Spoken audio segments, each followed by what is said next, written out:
Irmãos, estamos dando continuidade ao estudo de Gênesis. Estaremos estudando os 11 primeiros capítulos de Gênesis. Fizemos uma introdução explicando ali as diferentes teorias sobre a criação, falando sobre o criacionismo, o evolucionismo. E no domingo passado, o pastor pregou em cima dos 2 primeiros versículos de Gênesis, falando ali sobre Deus, né? No princípio era Deus, né? No princípio Deus já existia, o pastor esteve falando, e hoje nós vamos estar pregando a partir do versículo 3, explicando ali então a partir do versículo 3. Antes de estarmos iniciando o estudo, eu gostaria de passar algumas informações para os irmãos. Algumas informações que eu tenho certeza, todos nós sabemos, mas que muitas das vezes nós não fazemos o link para o entendimento daquilo que está escrito. A primeira questão é que quem escreveu o livro de Gênesis foi Moisés. A Bíblia diz que Moisés, ele é o autor dos 5 primeiros livros da Bíblia, do Pentateuco. Então, Moisés escreveu Gênesis, Êxodo, Levítico, Números e Deuteronômio. Só que pensa comigo, Moisés escreveu Gênesis onde Moisés vivia quando ele escreveu Gênesis? Em qual dos livros Moisés vivia? Vamos, falem. O que é isso? Você não fala, a igreja tem que saber. Moisés escreveu Gênesis, ele morava em Gênesis, ele estava ali na criação, ele vivia com Abraão. A Bíblia começa a registrar o nascimento de Moisés em que livro da Bíblia? Fala, os irmãos que estão em casa não sabem. Êxodo, obrigado, tem que falar forte, sabe que eu gosto assim. Vamos lá. Então, ele escreveu em Êxodo. Ou seja, tudo aquilo que havia acontecido antes foi revelado a Moisés. Moisés não esteve presente na criação. Moisés não esteve presente no chamado de Abraão. Moisés não conheceu nenhum dos patriarcas. Ok? Gênesis, então, ele é escrito sobre a perspectiva de um observador. Eu fiquei, quando eu estava pensando nisso, eu lembrei daqueles textos de Gênesis que dizia que quando Moisés subia, ele descia e ele resplandecia a luz, que ele tinha até que botar um véu. Eu não sei não, irmãos, isso sou eu, Ana Cláudia, mas eu penso assim, que naquele momento tinha sido revelado, porque imagina Moisés lá sendo revelado, tudo é trevas e de repente, bum, veio a luz. E de repente Moisés vê ali a separação daquilo que era água de cima, água de baixo. De repente Moisés vê nascer a terra, de repente a parte só, a firme, né? De repente Moisés vê nascer ali todo tipo de vegetação, todo tipo de árvore. Irmãos, dá para imaginar o que acontecia ali no coraçãozinho daquele octogenário? Né? Então, eu acho que quando Moisés descia, que ele resplandecia, era diante dessas revelações tremendas que Deus estava dando a ele, mas isso é uma coisa minha, é uma coisa que eu estou aqui, que eu tirei para mim, tá? Então, nós precisamos entender que Gênesis ele foi escrito sob a perspectiva de alguém que estava observando os acontecimentos, não alguém que vivenciou os acontecimentos. Outra coisa que nós precisamos entender é por que Moisés escreveu Gênesis. Irmãos, se Moisés era um observador, estava sendo revelado a ele, olha só, aquelas pessoas que viveram em Gênesis, elas não tinham nada escrito, não da parte de Deus. Isso me fez até rever a forma como eu vejo o povo de Israel, porque às vezes eu achava, nossa, mas que povo terrível, porque Deus acabou de realizar o milagre ali, abriu o mar vermelho, passa 3 dias, eles querem água e aí fica, nós viemos para morrer aqui de sede, Moisés, era melhor ter morrido lá no Egito. Mas, irmãos, pensem comigo. Como que eles se referiam a Deus? Era o Deus dos patriarcas. Eles consideravam que era o Deus de Abraão, de Isaac e de Jacó. Lembrem que eles viveram 400 anos no Egito. Irmãos, eles não tinham igreja para ir. Ainda não existia sinagoga, não existia templo, não existia Bíblia, não existia registro da parte de Deus.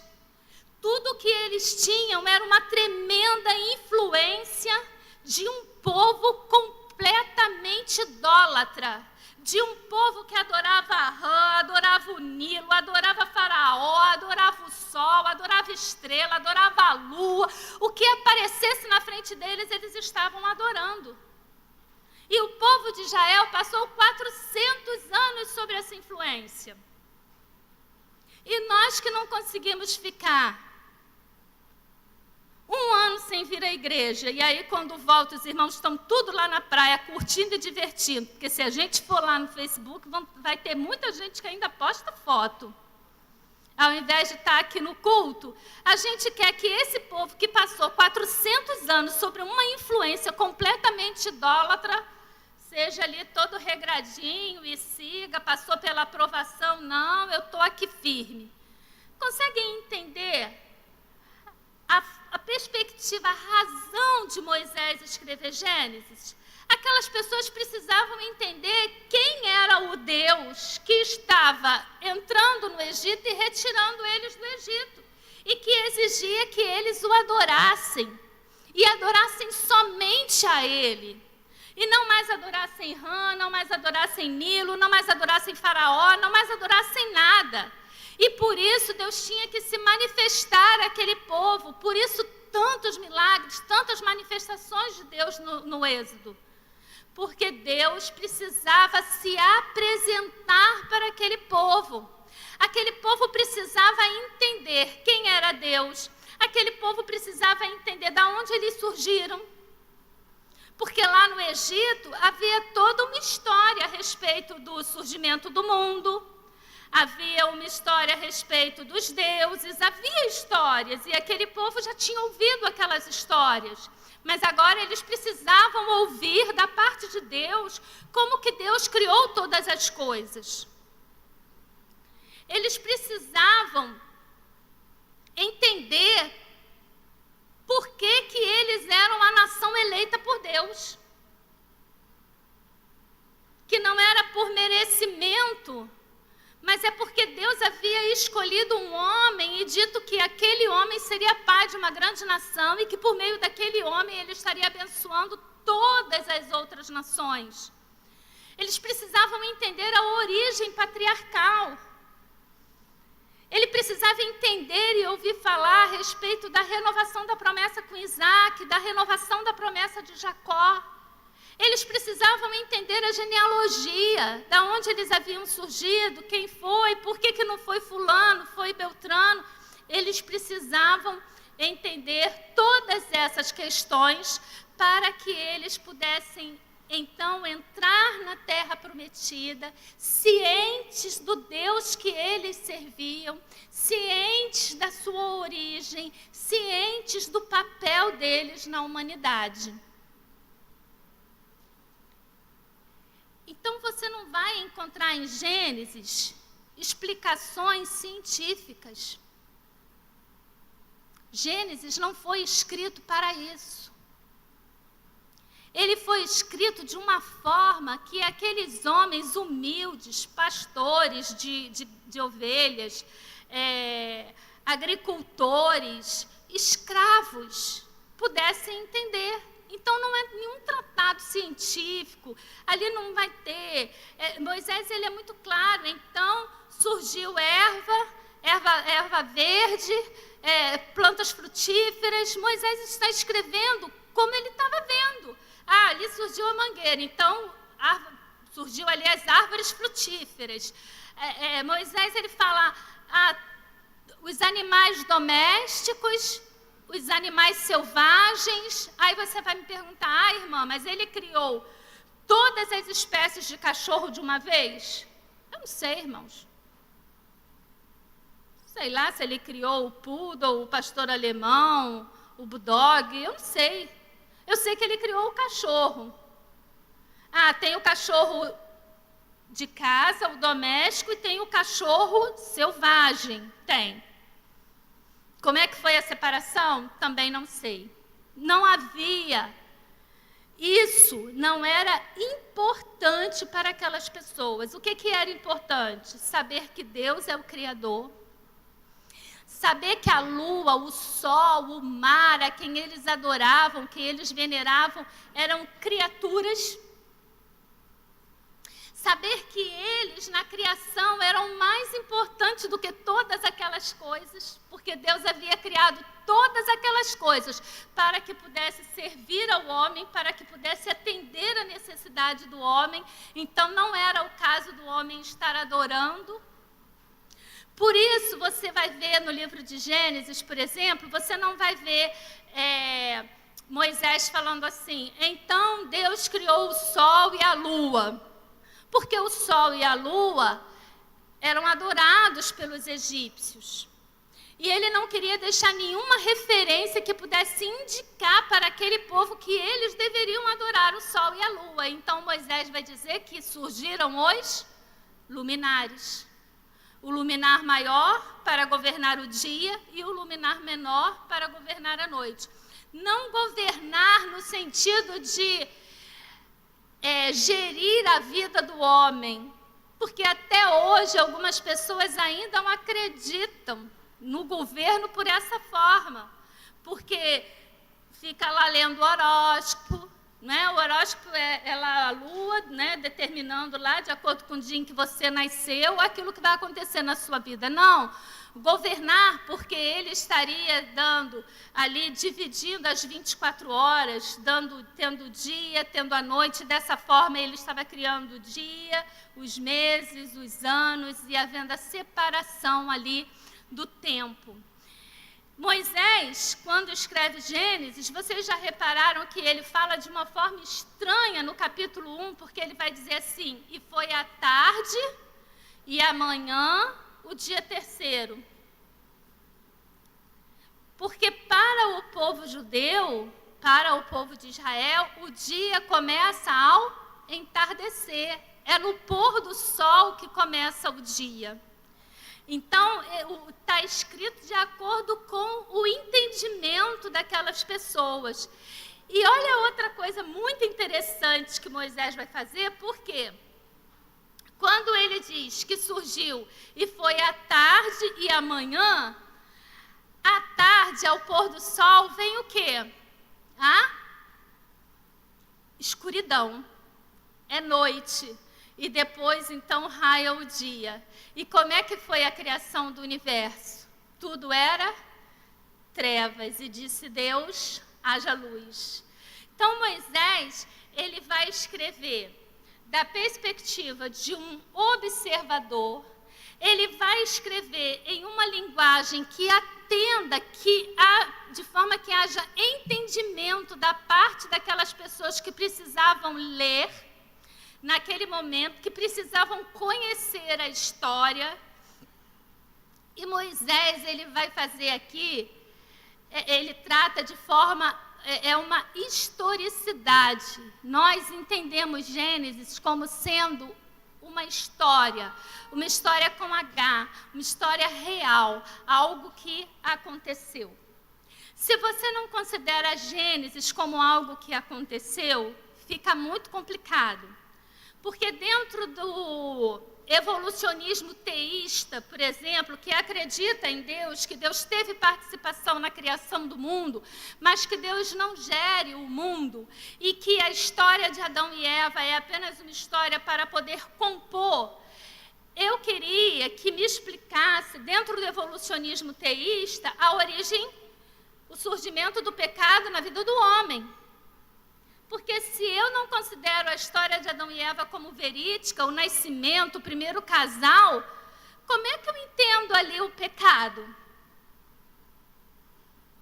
Como é que eu vou entender o próprio Cristo?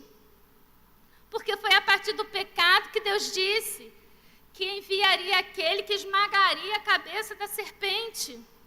Que da mulher viria aquele que esmagaria a cabeça da serpente. É Cristo. Então, estão entendendo?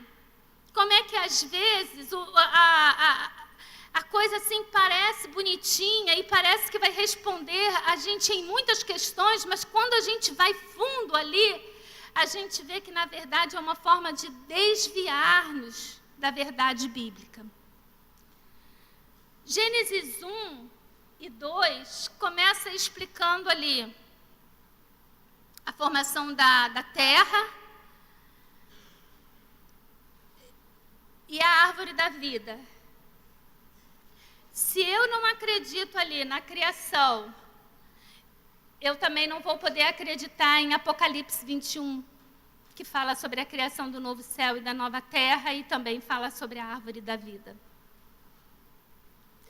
Ou a gente acredita na Bíblia, ou a coisa começa a perder todo sentido. Então, baseado nesses argumentos, eu gostaria que nós estivéssemos lendo Gênesis capítulo 1, a partir do versículo 3.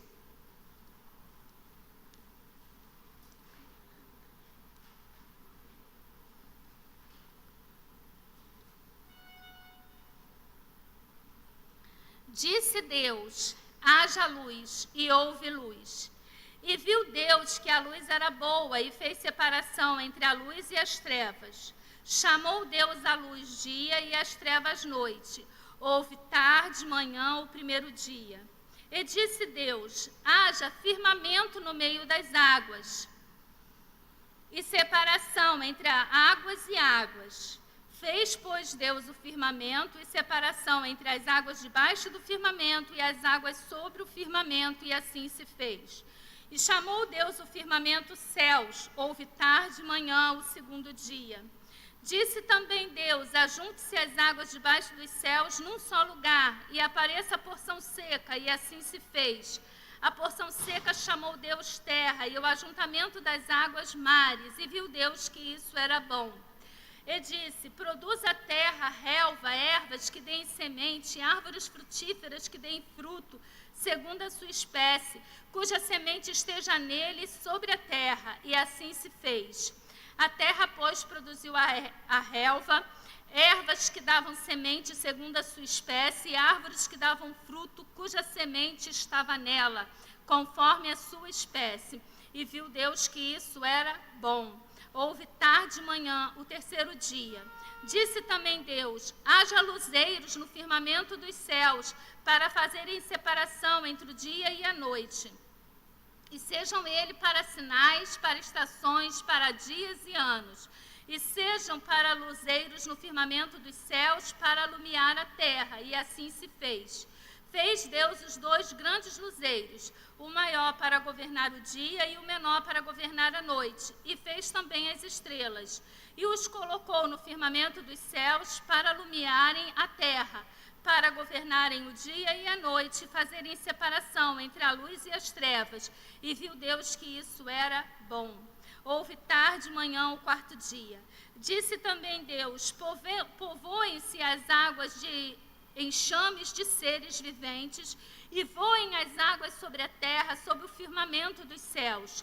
Criou, pois, Deus os grandes animais marinhos e todos os seres viventes que rastejam, os quais povoam as águas segundo as suas espécies, e todas as aves segundo a sua espécie.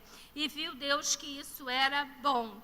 E Deus os abençoou, dizendo, sede fecundos, multiplicai-vos e enchei as águas dos mares, e na terra se multipliquem as aves. Houve tarde e manhã, o quinto dia. Disse também Deus, produz a terra seres viventes conforme a sua espécie, animais domésticos, répteis e animais selváticos, segundo a sua espécie, e assim se fez. E fez Deus os animais selváticos segundo a sua espécie, e os animais domésticos conforme a sua espécie. e todos os répteis da terra conforme a sua espécie. E viu Deus que isso era bom. Também disse Deus: façamos o homem à nossa imagem, conforme a nossa semelhança. Tenha ele domínio sobre os peixes do mar, sobre as aves dos céus, sobre os animais domésticos, sobre toda a terra e sobre todos os répteis que rastejem pela terra. Amém. Que Deus abençoe sua palavra lida. Dentro dessa leitura que nós fizemos, irmãos,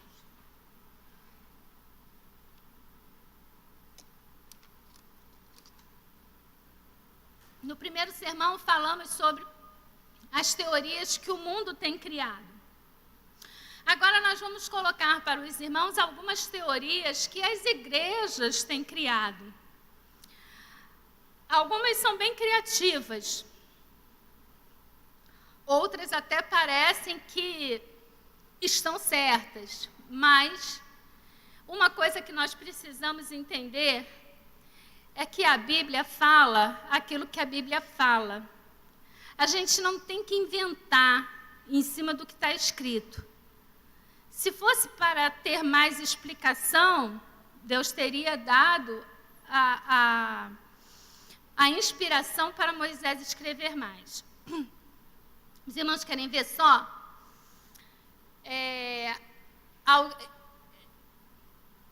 A história de Davi e Golias. Todos nós sabemos que Golias afrontou o povo de Israel, ele era um filisteu, ele era gigante, Davi era um garoto. E aí, Davi está lá, ele ouve o afronto, ele diz: eu vou encarar o rei, eu vou encarar Golias. O rei quer vestir a armadura em Davi, mas Davi não aceita. Então, Davi vai lá, pega a funda, Davi atravessa o rio, Davi pega quantas pedras? 3 pedras. Aí o povo vai lá e diz assim: Davi pegou o Pai, o Filho e o Espírito Santo. Davi pegou a pedra, irmãos. A pedra não vai se transformar em Pai, Filho e Espírito Santo. É só a pedra. Você tem lá a história a parábola do bom samaritano. O bom samaritano foi quem ajudou o homem que estava caído. Então, ele coloca o homem no jumento. O jumento é o Espírito Santo que está levando ele para o abrigo. Não, o jumento é o jumento. Podia ser um jumento, podia ser um elefante, podia ser um cavalo. Na época era o jumento, então é o jumento. A Bíblia fala o que ela fala. E algumas teorias a gente vai ver que querem dizer que a Bíblia disse algo que a Bíblia não disse. A primeira, Larissa, eu acho que você está com o slide errado. É um que eu botei aí, o pendrive, Cristiano. Tem um pendrive aí em cima, rosa? Ele vai começar com um quadro dizendo teoria da era dia. Isso, teoria do dia-era. Então, vamos lá. Essa teoria do dia-era, ela diz o seguinte. Ela até parece muito interessante. E eu vou confessar para os irmãos que eu até achava que ela tinha lógica, porque, assim, ela vai de acordo com algumas coisas que eu entendo, mas depois estudando aqui, aí a gente vê que não tem nada a ver. O que essa teoria diz? Ela traz Gênesis 1. Ela diz que Gênesis 1 traz os fatos na ordem certa. Não é? Então, Deus criou ali, primeiro fez separação da luz das trevas, depois ele separou as águas, criou o firmamento, e aí vai. Então, ele não contesta essa ordem da criação. Essas teorias, irmãos, são teorias praticadas dentro de igrejas, tá? Pregada por alguns pastores. Ele diz que o período de tempo é muito maior entre um dia e o outro da criação, porque equivale a uma era de milhares ou milhões de anos.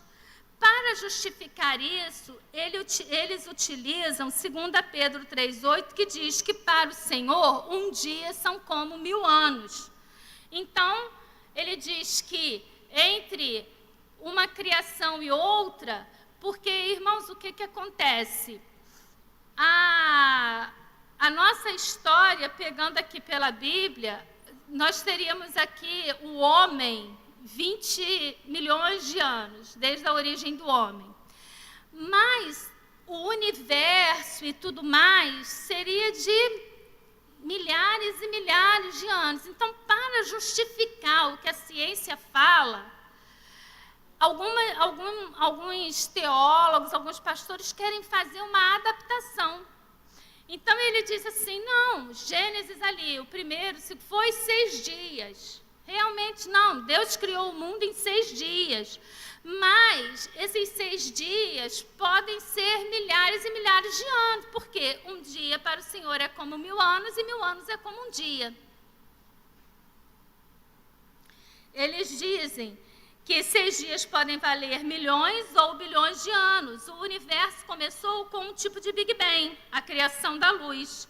Com a expansão do espaço e outros fatos tiveram sequência. Essa é a teoria do dia-era. Só que, se a gente parar para pensar que no terceiro dia foi criado a relva, foi criada as árvores, as plantas frutíferas, e somente no 4º dia foi criado o sol, e isso levou milhares de milhões de anos, seria tudo musgo, não é? No 4º dia, porque ele não teria ali como se alimentar do sol. Todos nós sabemos como ocorre ali a alimentação e o desenvolvimento das plantas. Tem vários fatores aqui que precisam ser respondidos para que essa teoria possa ser aceita. Quando ele diz aqui que surgiu, não é, o universo começou com uma grande explosão que foi o Big Bang, eu vejo como uma grande explosão quando disse Deus, né? Ainda mais se ele fez voz de trovão, né? Haja luz, e aí veio aquela luz ali no meio daquela escuridão. Podemos entender até dessa forma, mas existem coisas que eles precisariam explicar. Uma segunda teoria que existe são os dias da revelação. O que essas pessoas elas dizem?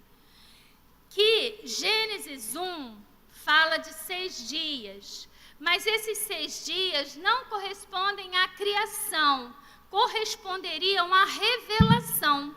Moisés foi revelado do que Deus havia feito em 6 dias. Então, no primeiro dia, Moisés estava lá, vendo uma espécie de flashback, e aí apareceu lá, né? Veio a luz. Depois houve separação entre luz e trevas. Depois, Moisés foi embora. Aí Moisés volta no segundo dia. Aí Deus revela para Moisés lá a separação das águas, a criação do firmamento. Depois, no terceiro dia, Moisés seria revelado a ele ali o surgimento das plantas, etc. e tal. Essa é a teoria que os dias da revelação apresentam. Que Moisés, na verdade, quando ele fala lá, primeiro dia, segundo dia, terceiro dia, ele não estaria falando da criação, mas sim da revelação de Deus para ele. E aí, dentro disso, ele justificaria os milhares e milhares de anos. E ele diz mais: os dias, porém, não se refere à criação, mas à revelação recebida. Foram 6 dias sucessivos de visão dadas por Deus a Moisés sobre a criação. Os dias da proclamação. Gênesis fala de uma série de ordens criativas de Deus. Os 6 dias referem-se a dias da proclamação divina. Tais ordens divinas foram executadas em longos períodos de tempo. Então, de novo, para justificar a questão aí do espaço do tempo, que a humanidade tem 20 milhões de anos e o universo tem um tempo muito maior, eles viriam com isso. Não, são os dias da proclamação. Deus deu a ordem. Né? Deus proclamou aquilo que deveria acontecer. Então, os 6 dias são os 6 dias em que Deus proclamou aquilo que haveria de acontecer.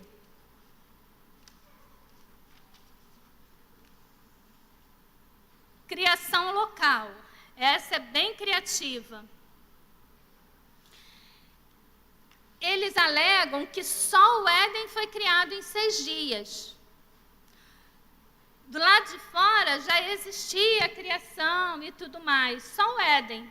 Ali o homem, por isso o registro de 20, do tempo do homem ser diferente do tempo da criação. Por quê? Porque o Éden é que foi criado em 6 dias e não a terra. Algumas espécies teriam sido criadas antes do Éden, e aí eles justificam dinossauro, etc. e tal. Fora do Éden havia morte. Gênesis 2 fala de uma época anterior ao cultivo do solo pelo homem. Olha, irmãos, é muito difícil da gente entender qualquer coisa nesse sentido quando entra nessa questão da morte, porque a morte é o salário do pecado, ela está diretamente ligada. Então, como é que havia morte se ainda não havia o homem e o homem ainda não havia pecado? Ok? Teoria do intervalo. A Terra foi povoada há muito tempo por diversos organismos, por isso encontramos fósseis. Os animais pereceram. Depois de muito tempo, Deus fez uma recriação. E aí, essa teoria do intervalo encaixa a queda de Satanás entre Gênesis 1:1 e Gênesis 1:2. Diz que nesse período aí, nesse intervalo, Satanás, ele foi expulso, ele foi jogado aqui na terra, que já existia a criação, e que quando Satanás veio, ele criou a desordem aqui na terra. E aí, então, há uma recriação da parte de Deus. A gente até pode entender que Satanás tenha caído entre Gênesis 1:1 e Gênesis 1:2. Mas ele veio para o caos que já existia, para o ocaso, porque não existia nada. As coisas começaram a existir a partir daquilo que Deus ordenou. A evolução teísta, que nós falamos no primeiro domingo de sermão. Ainda dentro da teoria do intervalo, Gênesis 1:2, a terra tornou-se sem forma e vazia devido a Satanás ter caído aqui na terra. A evolução teísta, ela diz que Deus estaria na direção do processo contínuo da evolução. Gênesis 1 é um relato simbólico e enfatiza o aspecto teológico da natureza. Nós já falamos bastante sobre essa evolução teísta e a falta de sentido dela, principalmente quando, dentro da evolução, irmãos, o princípio da evolução é que todos nós surgimos de uma mesma partícula. Então, dessa partícula se desenvolveu o homem, se desenvolveu a mulher, se desenvolveu a natureza, se desenvolveu o mar, houve a separação e tudo mais. O que vocês me diriam se eu dissesse que o meu óculos surgiu do nada? Era uma partícula. Eu deixei ele lá. Ao longo de milhares e milhares de anos, surgiu o óculos. Os irmãos diriam que eu estou com algum problema. A irmã Ana Cláudia não está regulando bem. Aí você imagina o que é dizer que todo o universo surgiu do nada. Se você não consegue conceber que o meu óculos surgiu do nada, como que eu vou entender que o universo, irmãos, os órgãos reprodutores da mulher, que dá vida a outro ser, que vem dentro da mesma espécie, a separação das espécies, o DNA, não é? a carga genealógica que a gente carrega de um para o outro. Quando você tem ali o filho e ele é a cara, não é, do pai ou da mãe, como que você pode explicar que tudo isso veio do nada?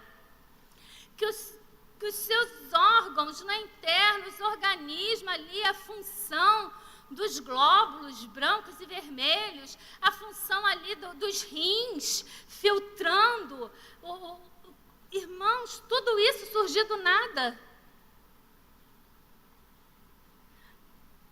Pega uma calculadora de camelô, guarda ela lá na sua casa e fica esperando ela virar um Apple, um computador de última geração. Tem, irmão.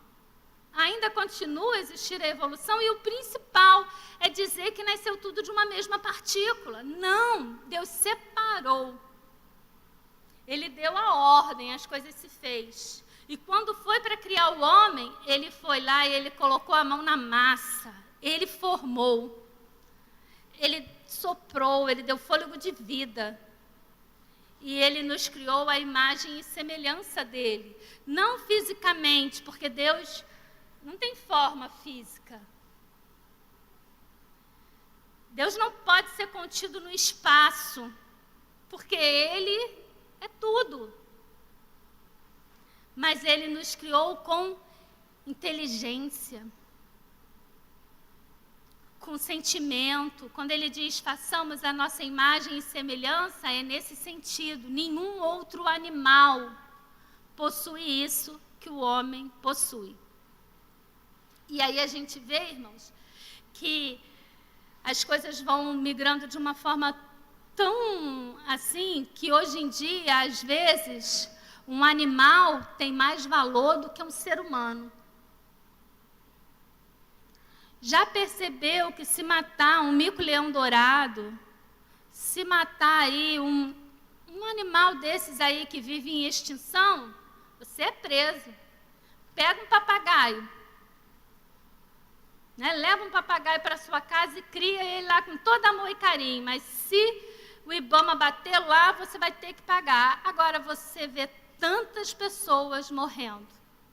Como essa semana, aquela senhora indo no hospital levar a mãe dela, morrer na porta do hospital, porque disseram que não podiam atendê-la, infartar ali dentro do hospital.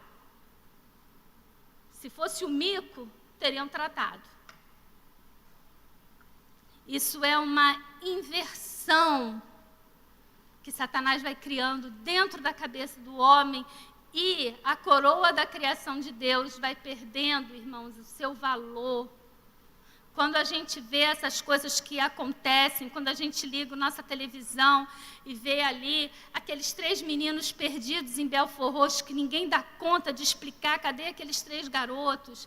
Quando a gente vê pessoas morrendo dentro dos hospitais porque não tem oxigênio, porque o dinheiro foi roubado, a gente vê a inversão. Isso é vida, isso é ser humano, é teu irmão. E quando a gente vê pessoas que morrem e que não têm Cristo como Salvador,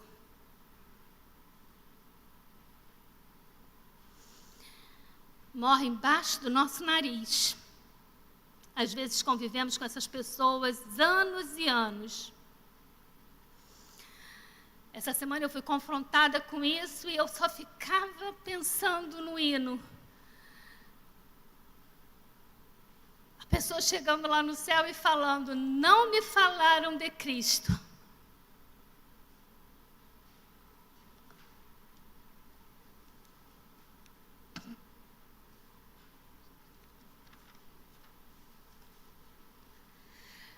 Nós acreditamos na leitura literária a respeito dos dias da criação.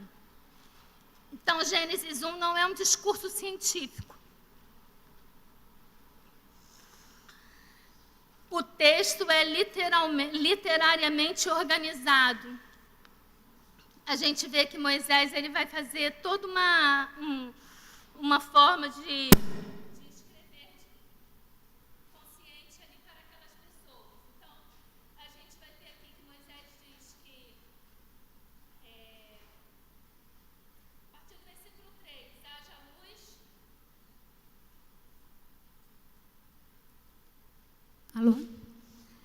partir do versículo 3, haja luz e houve luz, aí Deus denomina.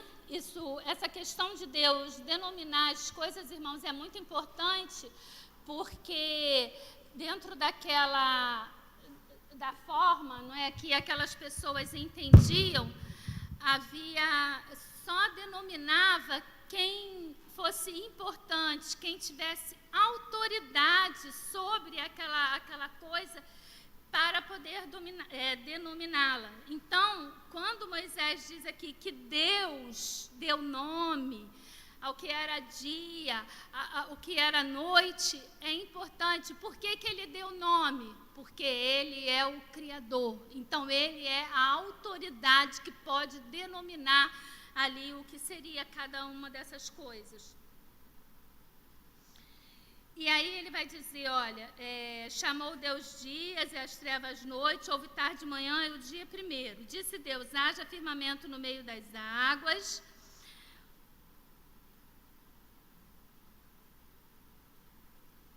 O dia primeiro termina aqui. Houve a separação entre luz e trevas, houve tarde e manhã do dia primeiro. Toda vez que ele encerra um dia, vai dizer que houve a tarde e a manhã do dia tal. Observem que toda vez que ele termina algo a respeito da criação, ele vai dizer que Deus viu que era bom. Então, há uma forma sequencial, uma forma repetitiva de Moisés tratar ali as coisas que estavam sendo criadas. Então, isso é o que a gente diz, que o texto é literariamente organizado. Não se pode forçá-lo cientificamente. A ciência explica aquilo que cabe a ela, e a teologia vai explicar aquilo que cabe a ela. Quem vai explicar por que o homem só tem 20 milhões e a humanidade tem não sei quantos milhões de anos, a ciência que busca explicar. Isso não, a teologia ela não tinha interesse de explicar. A teologia vai explicar aquilo que interessa a ela. A ciência vai explicar aquilo que é importante para ela. Vai ter um ponto em comum? Tem. Né? São dois círculos e ele vai ter ali o ponto em comum entre eles. Mas tem coisa que a Bíblia não vai explicar e tem coisa que não adianta, porque a ciência também não vai explicar.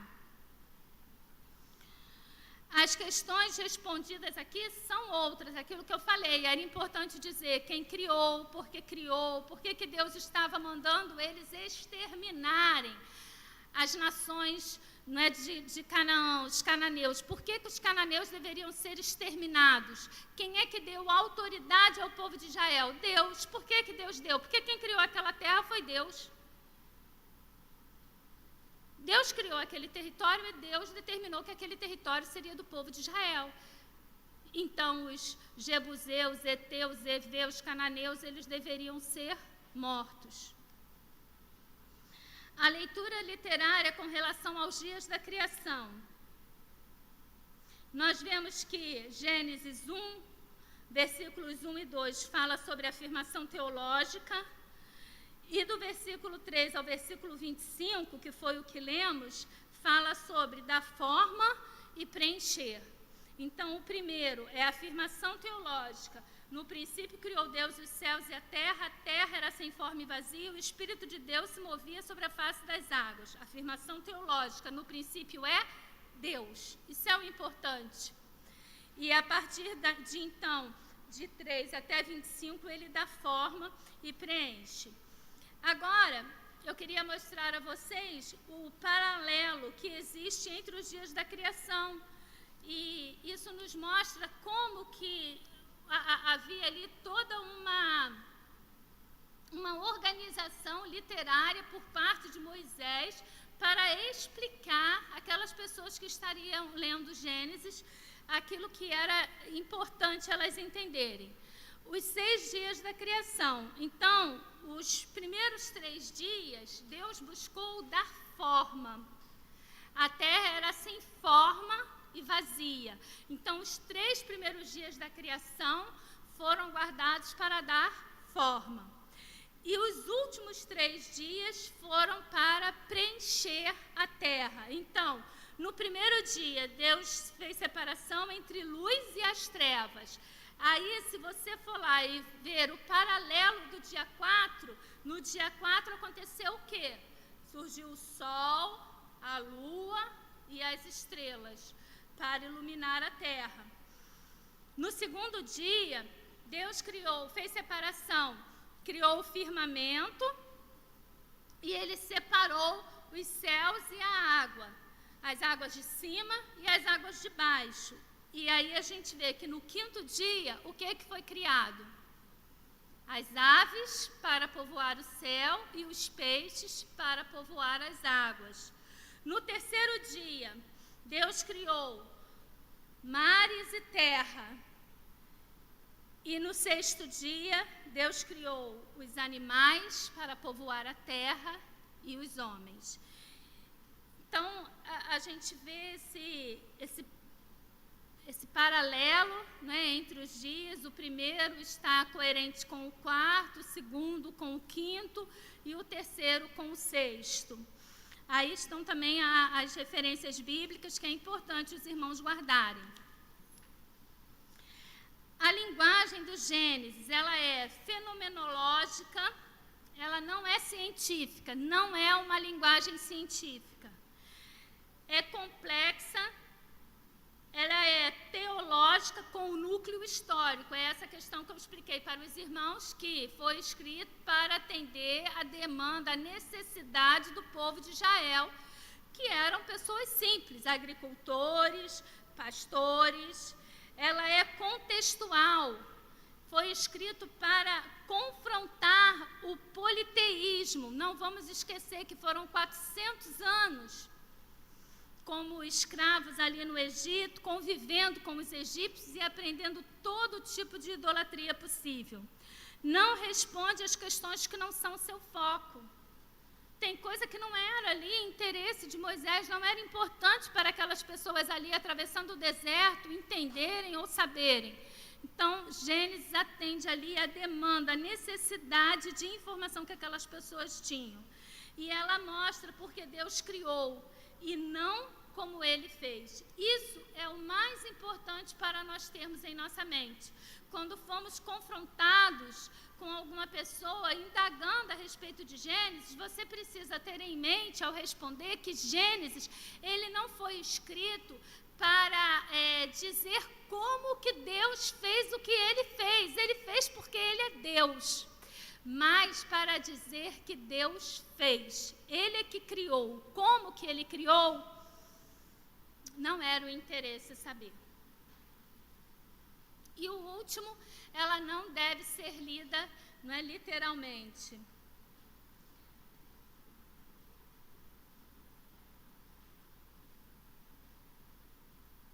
O que a gente quer dizer com esse não deve ser lida literalmente, irmãos? Você pega aqui, por exemplo, quando Deus está dando ali o castigo para o homem, para a mulher, ele diz o quê? Que do suor do rosto de Adão, ele comeria o seu alimento. Alguém acha que Adão ficou ali, né, escorrendo suor para Adão comer? Então, isso é literal. É uma linguagem, não é, que tratada ali. É nesse sentido que ela não deve ser lida literalmente.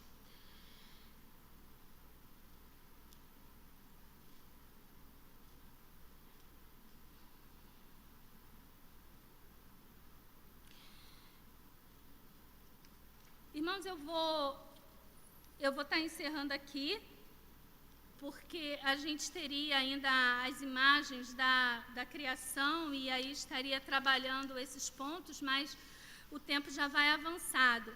Coloca lá na conclusão para mim, Larissa. Concluindo, a Bíblia não tenta provar a existência de Deus. No fundo, todos eles sabem que Deus existe. Deus existe como um Deus único, triuno. Deus Pai, Filho e Espírito Santo. Elohim, sem princípio nem fim. Deus não precisava criar o mundo, ele fez por sua soberana vontade. Deus cria tudo por meio da sua palavra. Tudo foi criado por Deus, nada teve uma origem diferente e nada foi criado pelo mal. Então, aí quem fala, né, eu queria descobrir quem criou o trabalho. Olha que foi Deus. Né, queria descobrir quem criou a barata. Foi Deus. Nada veio criado do mal, não. Tudo teve princípio, a matéria não é autoexistente. A obra de Deus possui ordem e harmonia. Deus criou tudo a partir do nada. O universo criado mostra a glória e o poder de Deus. O homem é criado à imagem de Deus, ele é a coroa da criação. A criação é distinta de Deus, porém sempre dependente de Deus. Deus criou o universo para revelar a sua glória. Só um ponto, irmãos, que eu queria passar, é que no primeiro, segundo dia, Deus dá a ordem, né, e as coisas acontecem. Agora, a partir do quarto dia, não, ainda no terceiro dia, a gente vai ver que Deus diz assim, olha, produza a terra a relva, ervas que deem semente e árvores frutíferas que deem fruto.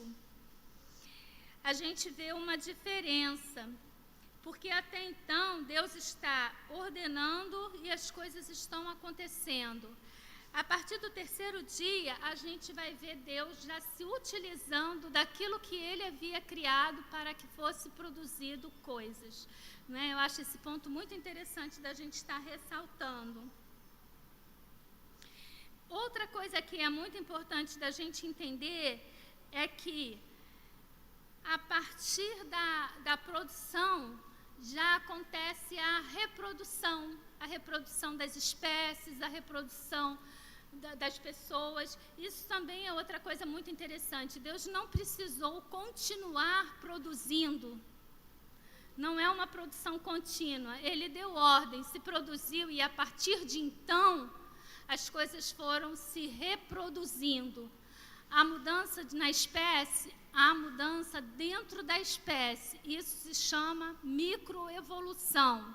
Então, vamos supor que tenha sido criado um tipo de cachorro, e aí você tem várias espécies, né, várias raças, mas todos eles dentro da mesma espécie.